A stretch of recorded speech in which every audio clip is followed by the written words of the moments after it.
okeanına birbaşa çıxışı olmasa da, dolayı yolla, müəyyən kanallar, çaylar, dənizlər, boğazlar vasitəsilə çıxışı mövcuddur.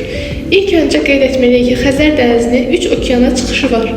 Atlantik okeanı, Şimal Buzlu okeanı və Hind okeanı. Birinci başlayaq Atlantik okeanı. Atlantik okeanına 2 yolla çıxır.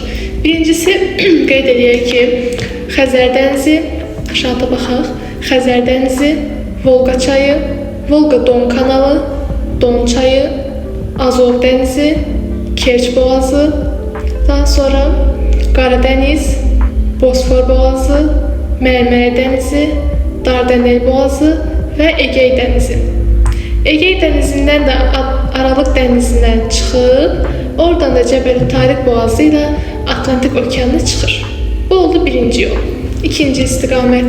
İkinci istiqamət isə belədir. Deməli, şimala doğru gedirik. Xəzər dənizi, Volqa çayı, Ribinski su anbarı, Volqa-Baltik su kanalı, daha sonra Onega gölü, Sivir çayı, Ladoga gölü, Neva çayı və bundan sonra isə Fin körfəzi, Baltik dənizi və buradan da Atlantik okeanına çıxmış oluruq. Biz Şimal Buzlu okeanına çıxış necədir?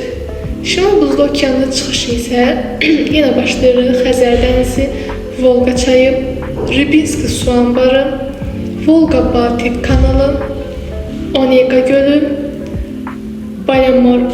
Belamor kanalı və bununla da buradan Ağdənizə çıxmaqla biz Şimal Buzlu okeanına çatmış oluruq.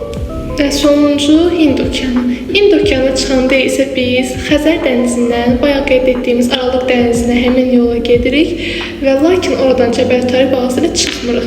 Oradan Süveyş kanalından, Süveyş bərzəxindən daha doğrusu keçirik və ora gəlib çatırıq Qırmızı dənizə.